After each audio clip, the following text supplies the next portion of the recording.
जय माता दी। माता धूमावती 10 महाविद्याओं में से एक हैं और उन्हें 7वीं महाविद्या माना जाता है। तो आज हम बात करेंगे 10 महाविद्याओं में से एक माँ धूमावती की कथा के बारे में और बगलामुखी देवी माँ के बारे में।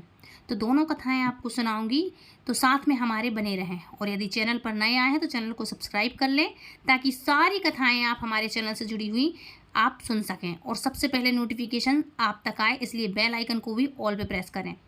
जय माता दी। माता धूमावती 10 महाविद्याओं में से एक हैं। उन्हें 7वीं महाविद्या माना जाता है। वह अलक्ष्मी, दरिद्रता और ज्येष्ठा के नाम से भी जानी जाती हैं।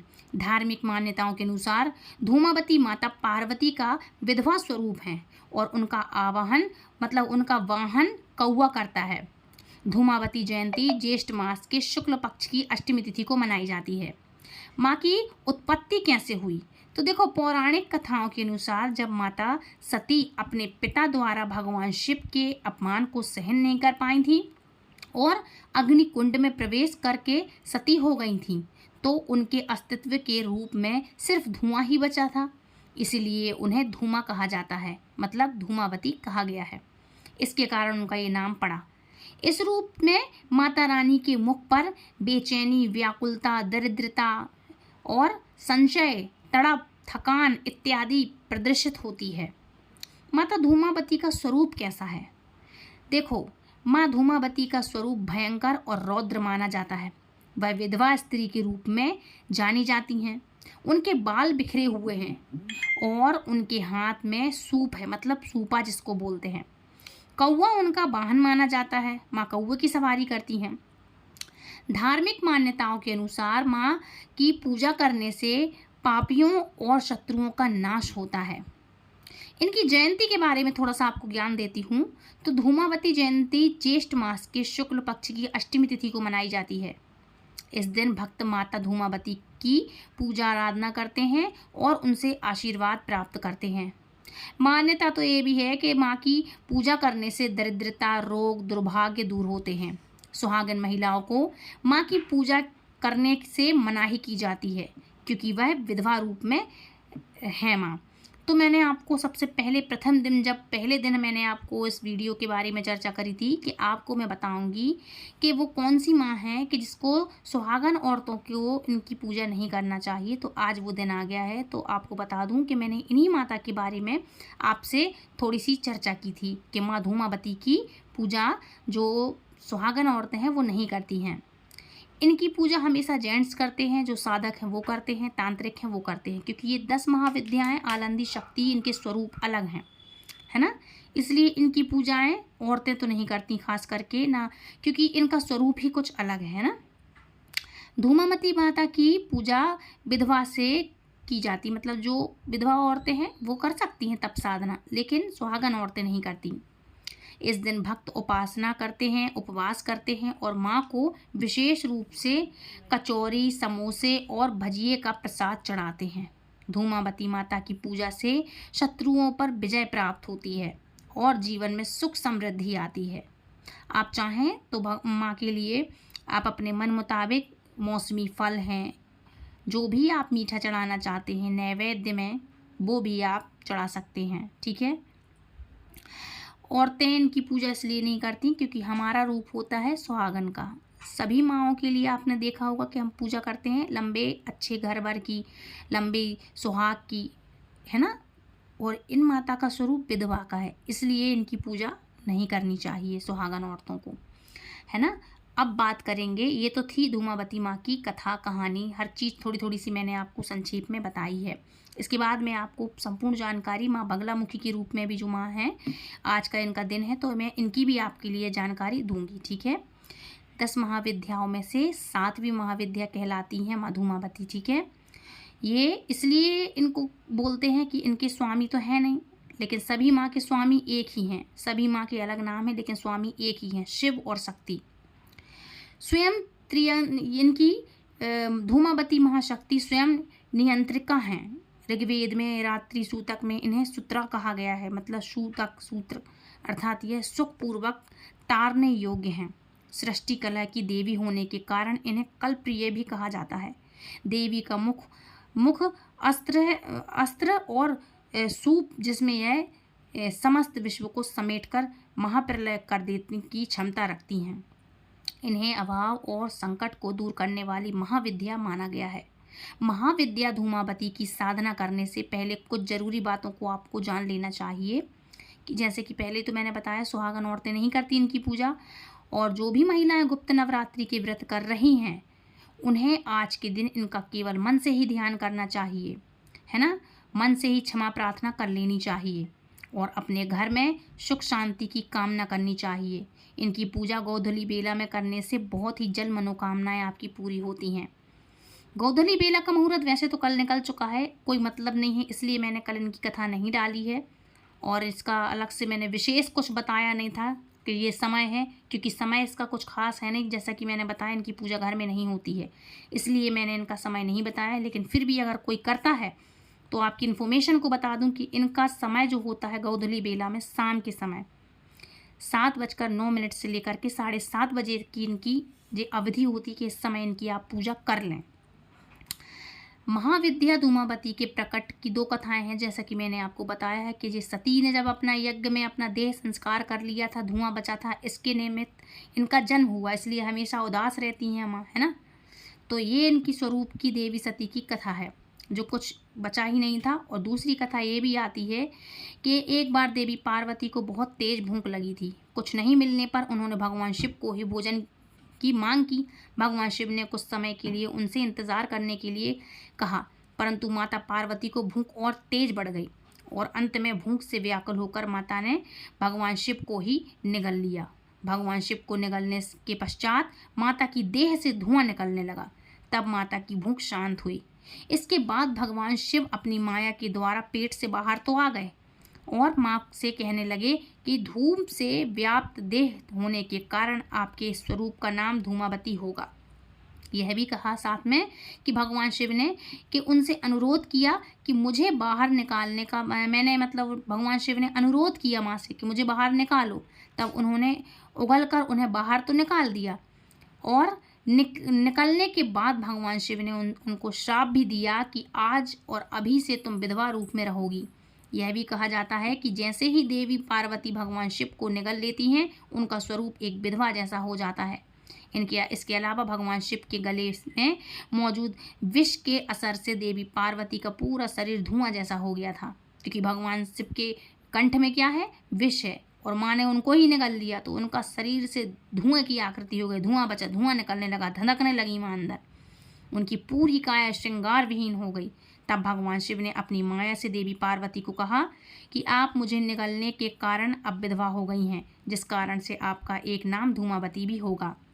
महाविद्या का वास्तविक रूप धुआं जैसा है और शारीरिक स्वरूप देवी का कुरूप है, ऊबड़ खाबड़, उनकी ऊबड़ खाबड़ चाल है, ऊबड़ खाबड़ विचलित स्वभाव को करने वाली, लंबे कद हैं इनके, 3 नेत्र से युक्त सफ़ेद वस्त्र धारण करती हैं माँ, इनके खुले बाल हैं, खुले केश से युक्त एक वृद्ध विधवा के रूप में माँ धारण किए हुए हैं इस स्वरूप को। अपनी बाईं भुजा में देवी ने सूप, दाईं भुजा में मानव खोपड़ी से निर्मित खप्पर धारण कर रखा है।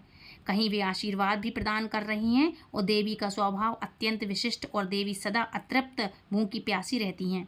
तो मैंने आपको ये बताया है। तो ये थी माँ धूमावती की कथा, है ना। और भी आपको कोई जानकारी चाहिए हो तो प्लीज़ मुझे ज़रूर से बताइएगा। अच्छा, धूमावती की पूजा किसी भी प्रकार की विपत्ति से छुटकारा पाने के लिए, रोगों से छुटकारा पाने के लिए, है ना, किसी भी तरह की सफलता प्राप्त करने के लिए की जाती है और सभी प्रकार के संकट दूर होते हैं। अगर उन्हें किसी भी चीज़ का अभाव है तो वह अभाव महाविद्या धूमावती की कृपा से दूर हो जाता है भक्तों के लिए। खासकर जो भक्त किसी चीज़ को चाह है उनको किसी चीज़ की, तो वो बहुत जल्दी प्राप्त होती है चीज़।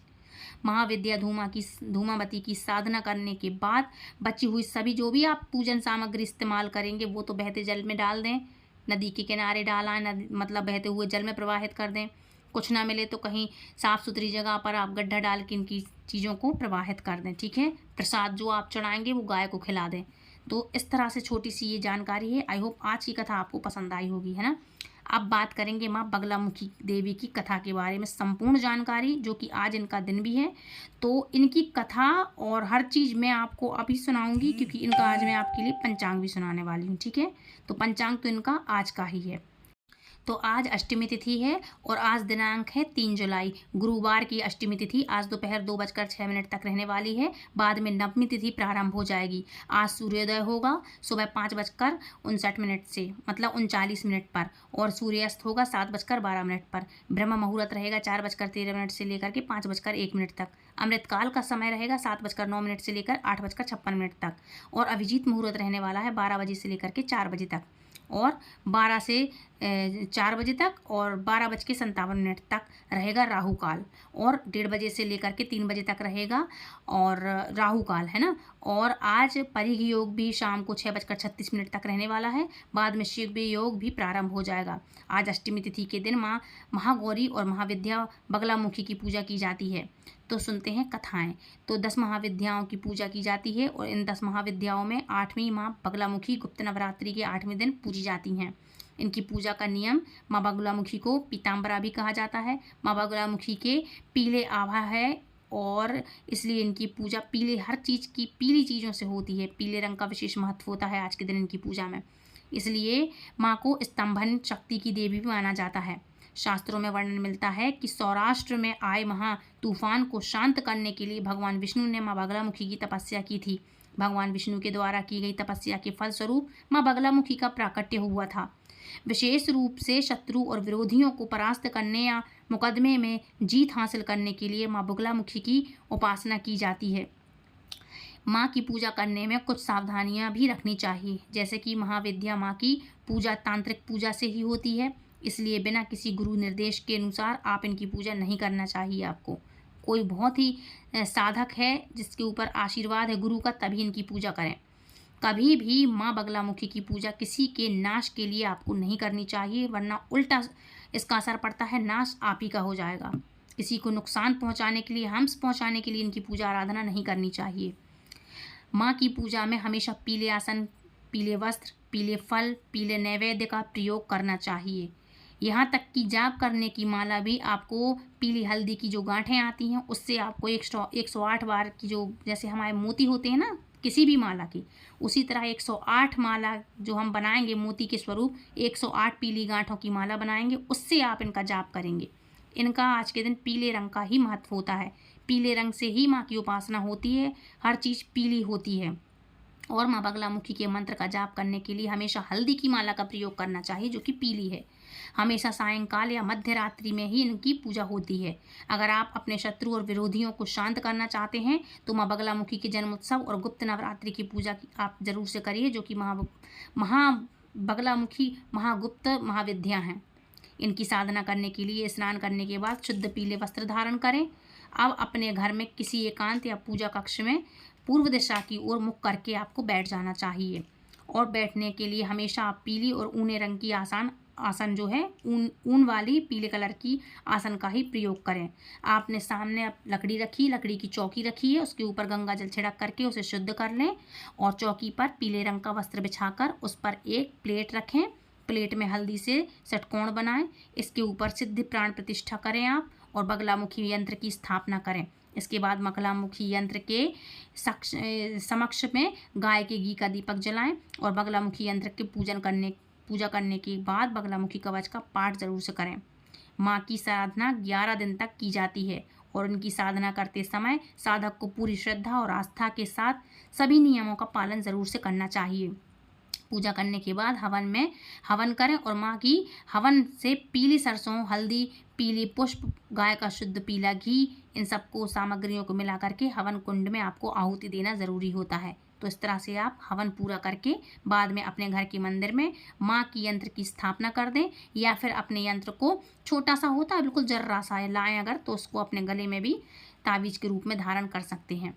पूजा और हवन में बची हुई इस पूजा की सामग्री को किसी बहती हुई नदी में या जल में प्रवाहित कर दें, अगर आसपास नदी या तालाब या जलाशय कुछ ना हो तो पीपल के पेड़ में आप जा कर के नीचे जड़ के आसपास साफ सुथरी जगह में, मतलब पीपल का पेड़ भी नहीं है तो कोई दिक्कत नहीं है, जहाँ गंदगी ना हो, साफ सुथरी जहाँ जगह हो, कहीं पार्क हो, तो ऐसी जगहों पर जा कर के गड्ढा खोद करके सामग्री को आप दबा कर आ सकते हैं। ऐसा करने से आपकी साधना पूर्ण हो जाएगी। आपके ऊपर महाविद्या माँ का हमेशा आशीर्वाद और कृपा बनी रहेगी।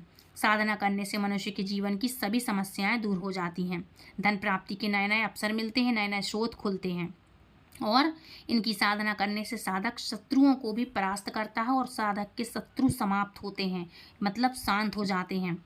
अपने शत्रुओं को शांत करने या फिर शत्रुओं का नाश करने के लिए माँ की बगलामुखी माँ की विशेष मंत्र यथासंभव 108 बार माला जाप आपको करना चाहिए। यह मंत्र कैसा है तो सुनो, ये मंत्र कैसा है। ओम ह्रीं बगलामुखी सर्वदा नाम वाचम मुखम पदम स्तंभम जीवबाम कीले बुद्धि विनाशय हंग ओम स्वाहा। इस मंत्र के जप के मात्र से ही आपके सभी शत्रु नष्ट हो जाएंगे। इसलिए मैं बहुत आराम से और स्पष्ट बोल के आपको बताती हूँ, और जो त्रुटि हो जाए तो प्लीज़ मुझे कमेंट करके ज़रूर से बताइएगा, ठीक है। माँ बगलामुखी के शत्रु शांत क्यों होते, जैसा कि मैंने बताया कि जी वहाँ पे कंट्रोल रहता है। देखा आपने फोटोओं में, सभी फोटो में देखा होगा कि माँ शत्रु की सीधी जीभ निकाल के उसको काट देती हैं, उनके शत्रु शांत हो जाते हैं, मौन हो जाते हैं, परास्त हो जाते हैं। उनकी फ़ोटो ही, उनकी तस्वीर ही दर्शाती है माँ का स्वरूप कैसा है। इसलिए मैं आपको बार बार बोल रही हूँ, उनका नाम लेके बार बार संबोधित कर रही हूँ कि माँ की आराधना करने से, साधना करने से आपके शत्रुओं का नाश होता है। पौराणिक कथा के अनुसार एक बार सतयुग में महाविनाश उत्पन्न करने वाला ब्रह्मांडीय तूफान उत्पन्न हुआ, मतलब ब्रह्मांड में उत्पन्न हुआ ये तूफान, जिससे संपूर्ण विश्व नष्ट होने लगा और इससे चारों ओर हाहाकार मच गया। सभी लोग संकट में पड़ गए और संसार की रक्षा असंभव सा हो गया करना। यह तूफान सब कुछ नष्ट भ्रष्ट करता हुआ आगे बढ़ता जा रहा था, जिससे देखकर भगवान श्री विष्णु विचलित हो गए और चिंतित हो गए। इस समस्या का कोई हल न पाकर वह भगवान शिव की स्मरण करने लगे और शिव की शरण में गए। तब भगवान शिव जी ने कहा कि शक्ति के अतिरिक्त अन्य कोई भी इस विनाश को नहीं रोक सकता, इसलिए आप इनकी शरण में जाइए। तब भगवान विष्णु ने हरिद्रा सरोवर के निकट पहुँच करके कठोर तप किया और भगवान विष्णु के तप से ही देवी शक्ति प्रकट हुई। उनकी साधना से महात्रिपुर सुंदरी प्रसन्न हुई और स्वराष्ट्र क्षेत्र के हरिद्रा झील में जल क्रीड़ा करती हुई महापीताम्बरा स्वरूप देवी के हृदय से दिव्य तेज उत्पन्न हुआ। इस तेज से ब्रह्मांडी तूफान थम तो गया। उस समय रात्रि को देवी बगलामुखी के रूप में प्रकट हुई। तीनों लोगों को स्तंभित करने वाली महाविद्या भगवती बगलामुखी ने प्रसन्न होकर श्री विष्णु जी को इच्छित वर दिया और तब सृष्टि का विनाश रुक पाया। देवी बगलामुखी को वीररती भी कहा जाता है, क्योंकि देवी स्वयं ब्रह्मास्त्र स्वरूपणी है। इनके शिव को महारुद्र कहा जाता है, इसलिए देवी सृष्टि विद्या है और तांत्रिक हैं। स्तंभ की तांत्रिक देवी मानते हैं इनको। गृहस्थों के लिए देवी समस्त प्रकार के संशयों का शमन करने वाली हैं। माँ शब्द बगलामुखी शब्द बलगामुखी का बिगड़ा हुआ रूप है, क्योंकि बगा का अर्थ लगाम होता है, मतलब लगाम कसना, बगा का अर्थ। बगलामुखी यानी जो दुश्मनों की जीभ पर लगाम कस सके। जैसा कि मैंने आपको भी बताया ना, बगलामुखी स्तंभन शक्ति की अधिष्ठात्री देवी हैं, यानी कि शत्रुओं के मुंह हाथ पैर बांधकर उन्हें बंधक बना देने वाली देवी हैं। इसलिए दुश्मनों पर जीत पाते हैं शत्रु। जो जिनके शत्रु होते हैं दुश्मनों पर जीत पाते हैं। जैसा मैंने आपको बताया ना कि इनकी जीभ ही काट के रख देती हैं माँ, इसलिए इनको बंधक बना लेती हैं, इस पर विजय होती है।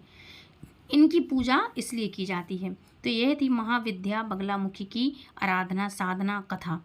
अब बात करते हैं पूजा विधि और थोड़ी सी और जानकारी दूंगी। तो देखो, नवरात्रि के 8वें दिन महागौरी की भी पूजा की जाती है, इसलिए महागौरी की कथा से भी ये प्रकट हुई हैं। माँ को पीताम्बरा रूप भी कहा जाता है और इनकी रूप की तरह गौर वर्ण है इनका। जैसा उजागर होता ना, पीला कलर, सोने का कलर, सोने की कांति, पीताम्बरा रूप में इनको बोला जाता है। इनकी माँ गौरी वर्ण है, इनका गौर वर्ण है। इनकी उपमा शंख चक्र गदा कुंद पुष्प से की गई है।